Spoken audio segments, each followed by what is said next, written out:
आगे पीछे राम शब्द ही नहीं है। हमारे आगे राम और पीछे राम, और हमारे पैसे से मंदिर बना लिया, मंत्री भी वो बन के कमा के खाने का धंधा खोल लिया। अच्छी बात है, हम लोग शामिल नहीं है, हम कमा के खाएंगे, भीख मांग के नहीं खाएंगे। अरे तुमने मरे पशु से इन लोगों को जूती पहना दी, आंख बीच करके कांटू भरी दुनिया में घूम सकते हैं। तुम कोई साधारण आदमी हो? अरे उस निकले हुए चमड़े से तुमने ऐसी ढोल की बना दी जो नहीं नाचने वाला भी नाचने लग जाए उसकी तान से। तुम कोई साधारण आदमी नहीं हो। अरे तुम्हारे में कौन पैदा नहीं हुआ? तुम्हारे में कबीर पैदा हुआ, तुम्हारे में रविदास पैदा हुआ, तुम्हारे में फूले पैदा हुआ, सावित्री बाई फूले पैदा हुई, अम्बेडकर पैदा हुआ। अम्बेडकर को पता है नस्ना बूंद कर दिया। फिर तुम्हारे में से कोई कांसी राम पैदा हुआ। अब कोई अम्बेडकर को कोई भुला नहीं सकता।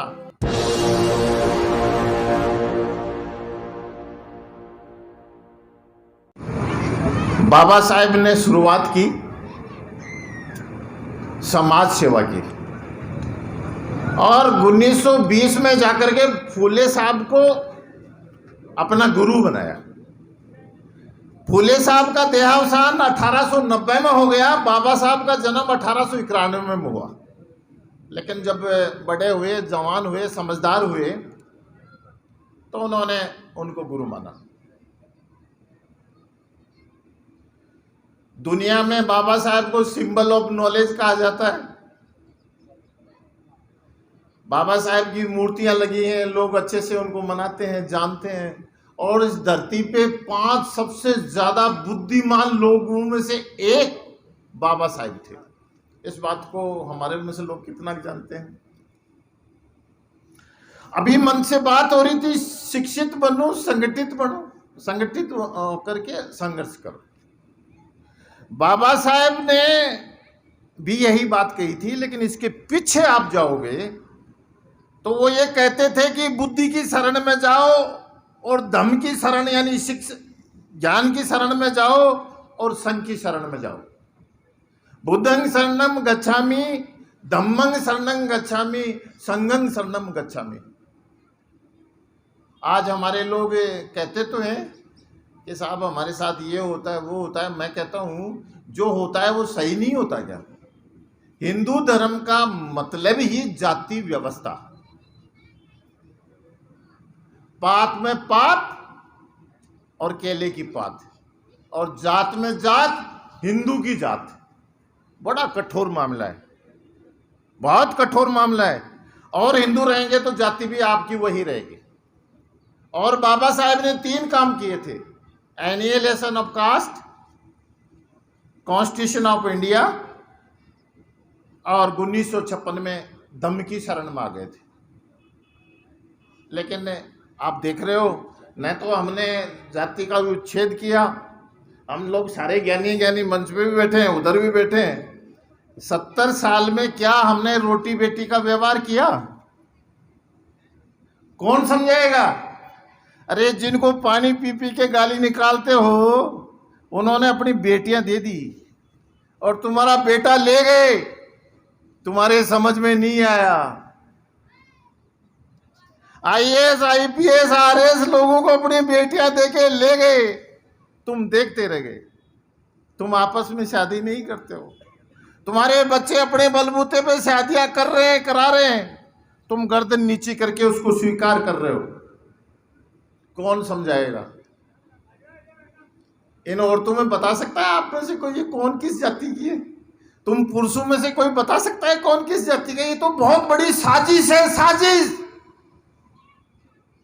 जब फ्रांस की क्रांति हुई तो इन लोगों को पता पड़ गया था कि ये वोट के जरिए राजा चुना जाएगा, और इन्होंने एक ऐसी व्यवस्था बनाई। कैसी व्यवस्था? सवर्ण और अवर्ण। सवर्ण का मतलब जिसकी जाति और वर्ण एक है उसको सवर्ण बोलते हैं। जैसे सवर्ण का मतलब होता है ब्राह्मण जाति भी है और वर्ण भी है, क्षत्रिय जाति भी है और वर्ण भी है, वैसे जाति भी है और वर्ण भी है। बाकी चौथे दर्जे का शूद्र है। शूद्र कौन है? शूद्र की जाति माली, खरी, कटीक, हीर है, ये कई जातियां आ गई, उनको शूद्र कहा जाता है। शूद्र कौन है? चौथे दर्जे का सेवक है। और ये वैसे देखा जाए तो मैं पीछे पढ़ते नहीं हो, पढ़ दोगे तो मालूम पड़ेगा ये सुद्धोधन। सुद्धोधन कौन था? गौतम बुद्ध। गौतम जिनका नाम बचपन से नाम गौतम था, फिर बाद में ज्ञान से प्राप्त होकर के बुद्ध को प्राप्त किया, बुद्ध धर्म चलाया। उनके पिता का नाम था शुद्धोधन, और शुद्धोधन के वंशजों को शूद्र बना दिया, हमें पता नहीं पड़ा। हमारे लोग कब तक समझेंगे? हमारे लोग क्यों नहीं समझते? हमारे लोग आपस में क्यों टांग लगाते हैं? हमारे लोगों में सहन शक्ति क्यों नहीं है? हमारे लोगों में ज्ञान का अभाव क्यों है? हमारे लोग लड़ाई झगड़ा क्यों करते हैं? ये सारा खेल शिक्षा का है। मैं जनता समझ गई, हमारे नेता भी नहीं समझे हैं।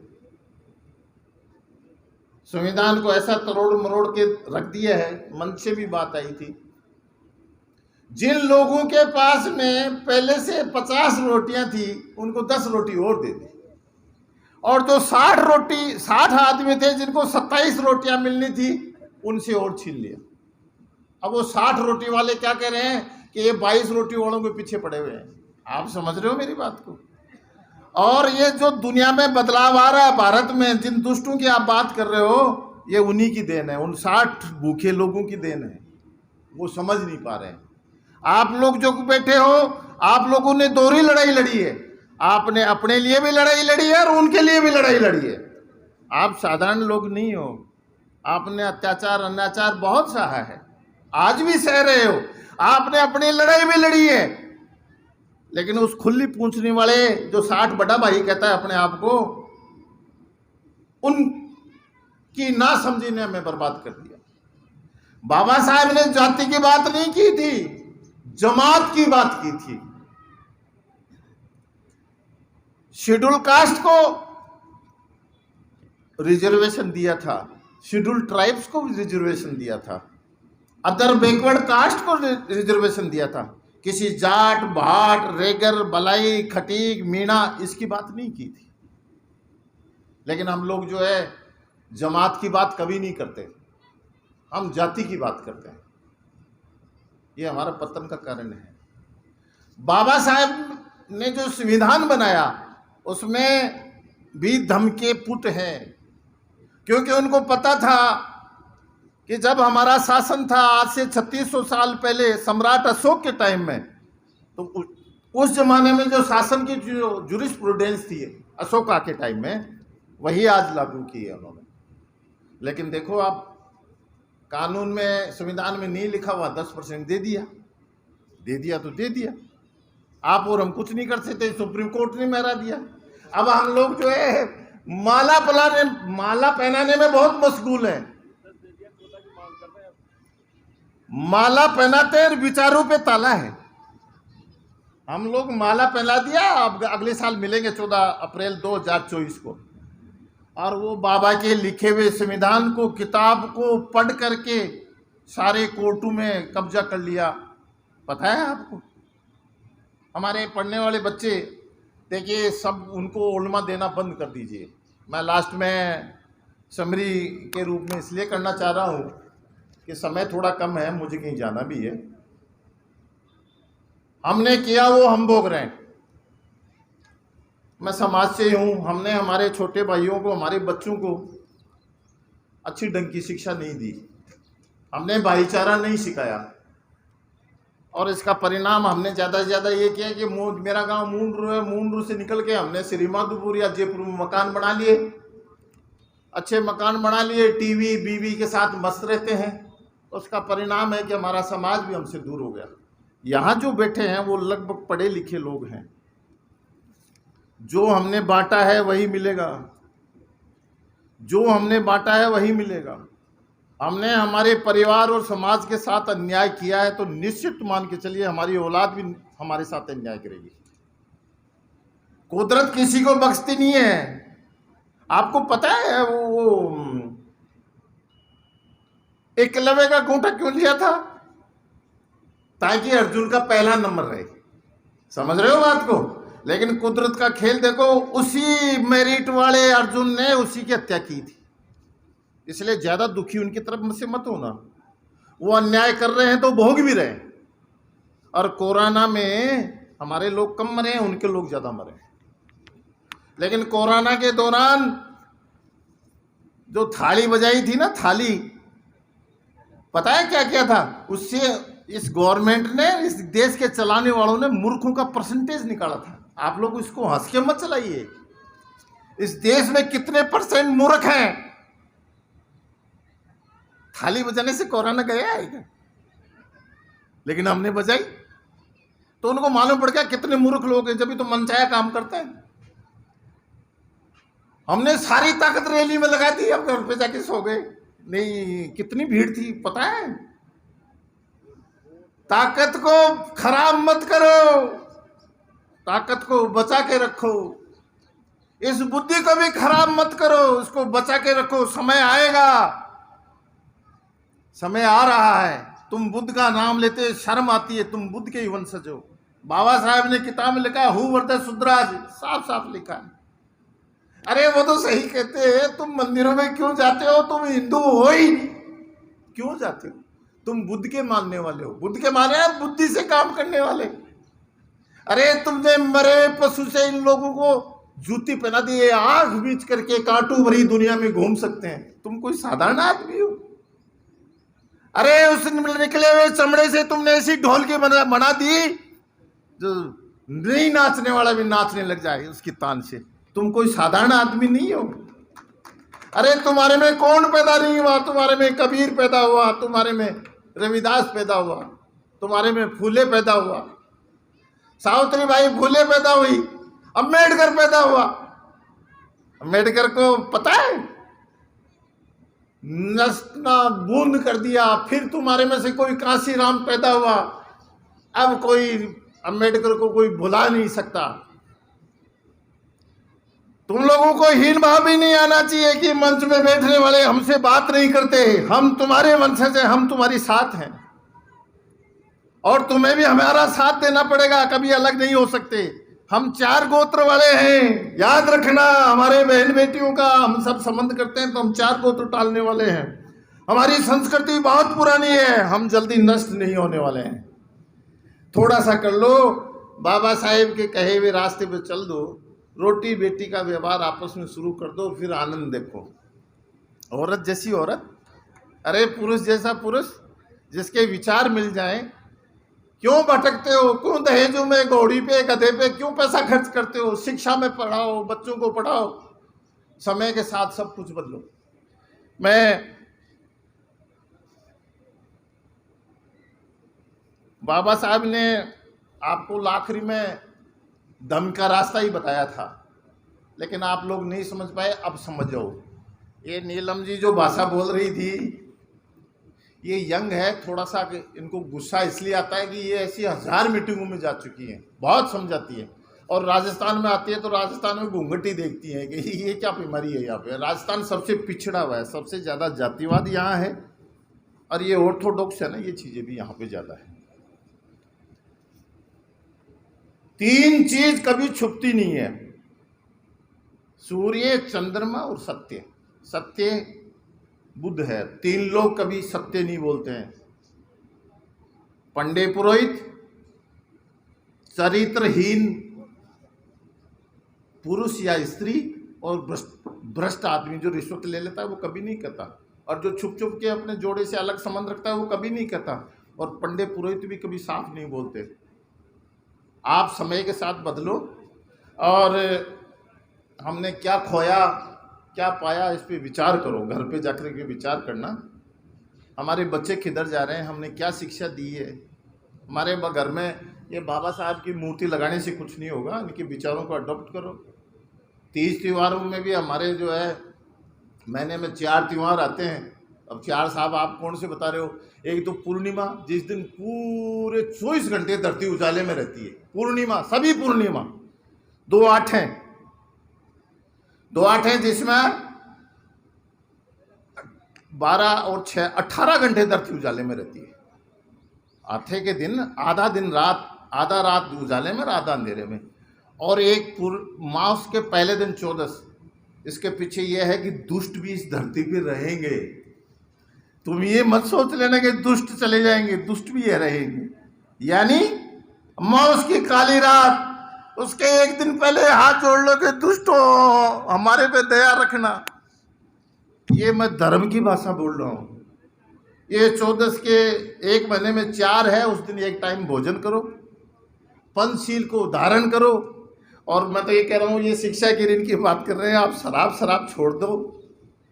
4 गोत्र आप टालते हो, एक 5वां गोत्र वो टाल दो कि जिस घर में शराब पीता है उसमें हम सगाई नहीं करेंगे। इतना सा ही काम, ये सब पड़ जाएंगे। शराब ने हमें बर्बाद कर दिया।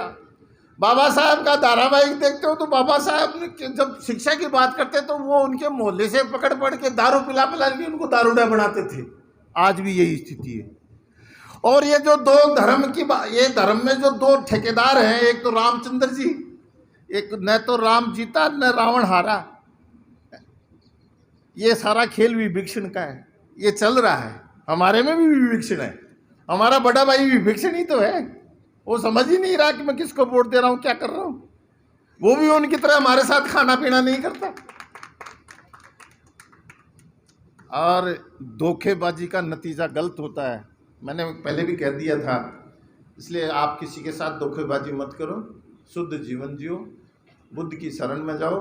बाबा साहब भी बुद्धि हैं, बोधिसत्व है। आप समझिए 1990 में 1890 में 91 में जन्म हुआ, 56 में चले गए।